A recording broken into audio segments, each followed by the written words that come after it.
Hey everyone, Cal Mike here from MLive.com, joined by Justin Rogers. Lions coming off a second consecutive win, Justin. They're 3-1, alone in first place in the NFC North, and they got a very winnable game this week against the Bills. But there are injury concerns for the Lions, as happens for most teams in the NFL. And it's shifted now. It was the defensive backs early in the season for the Lions. That was a huge concern. Got back james-ihedigbo last week, but now they're losing. Joique-bell went out with a head injury last week. Sunday against the Jets. Theo Riddick went out with a hamstring injury. Montel Owens went out with a hamstring injury. They finished that game with two tailbacks. Two backs. Reggie Bush was the lone tailback, and then the fullback Jed Collins. What do you make of this whole hierarchy and then all the injuries that have affected that position? Well, we don't know what Bell's status is going to be for this week. Concussions, sometimes they clear up in 2 days. Sometimes it takes a month or two. It could be a short-term thing, but I would like to think that Bell probably won't play this week. That's a big loss, and hamstring injuries have lingered for Montel Owens all season. We don't know the extent of Theo Riddick's either, so we might be looking at a situation when they need to bring somebody in to complement Reggie Bush. He can handle carrying the load, but you really don't want to put that strain on him as he nears this 30-year-old mark, especially this early in the season. So I wouldn't be surprised at all if George Wynn is the guy. I got some emails and some tweets about possibility of bringing back Michael LaShore, but I think that ship sailed. I think that the Lions have moved on there. They know what they had in LaShore. They didn't like what they had, so they moved on. Wynn ran well in the preseason. It'd be another undrafted rookie in a pressed into action, but I think he can handle it given what Bell's done this season. It shouldn't be hard to replace that right now. Yeah, and Wynn's style I think would fit well with what they want to do there, because they still have Reggie Bush, the fast east-west pass catching type of guy. I mean, what you lose with Joique-bell is a physical guy who runs north-south, can pick up the 2 yards if you need it. That was kind of a loss for the Lions late in the fourth quarter against the Jets, and then Reggie Bush rectified that in the final drive there. He ran pretty well. But normally that's Joique-bell's position, and George Wynn is kind of like that. He's a physical guy, kind of like Joique, just not as talented. There's a reason why George Wynn's on the practice squad. But the Lions do like what they have in George Wynn. I think Caldwell really likes the style of play, how hard he played. Undrafted guys like that, he's in his second year, I believe, in the league. But undrafted guys like that, they have a long road to make a roster. And I think Caldwell liked how hard he fought. He was the hardest hitter I think we saw in all of training camp. An underrated loss here would be the pass protection element.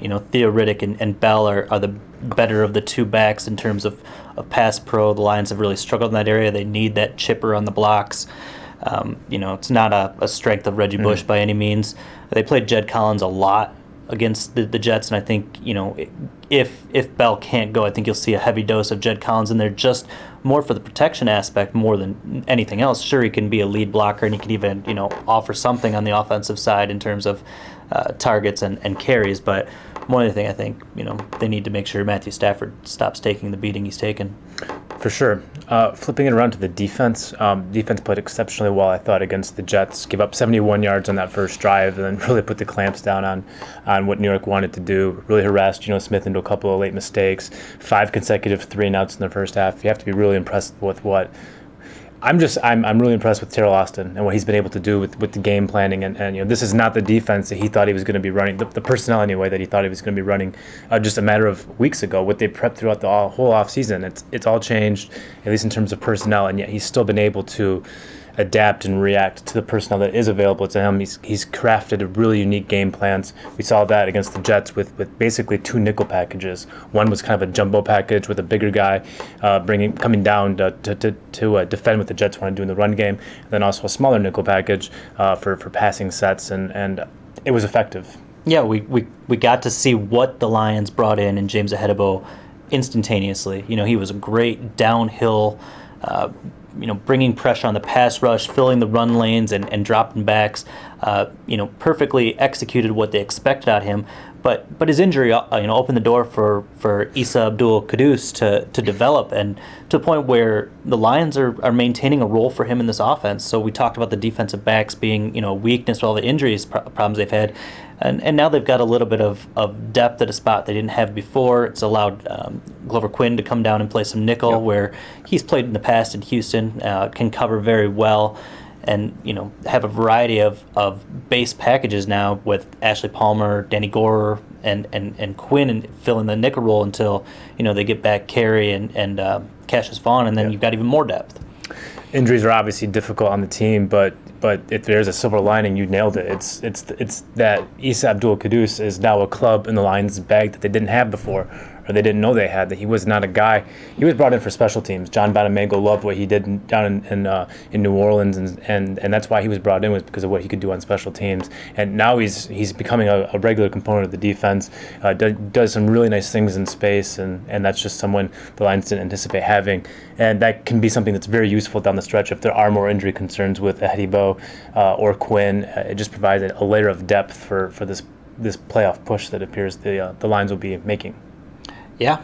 I got nothing else.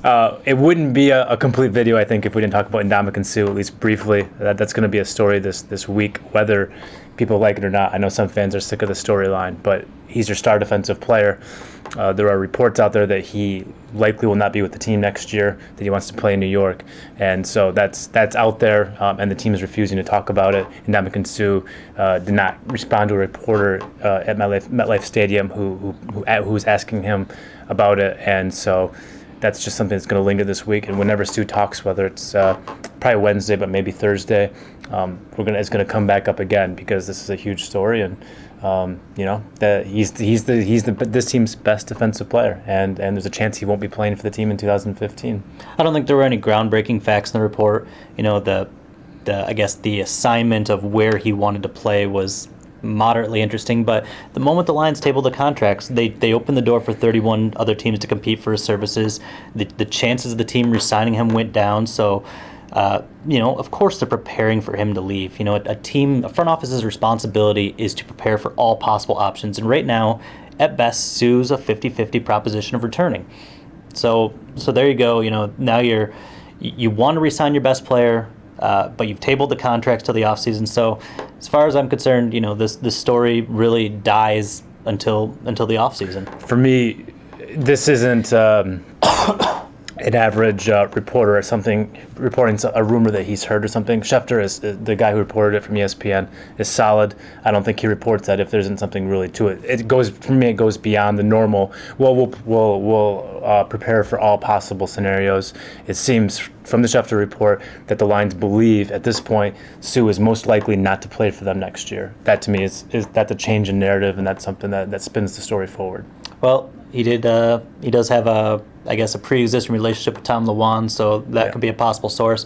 I still think the information most likely came from Suh's agent, which of course drums up his value and marketability, and that's what an agent's job is to do, and a reporter's job is to filter that information through that lens. And so Schefter thought it was good enough to run with it, and that's great, but I don't think it's that big of a deal until we get to the end of the season. Yeah.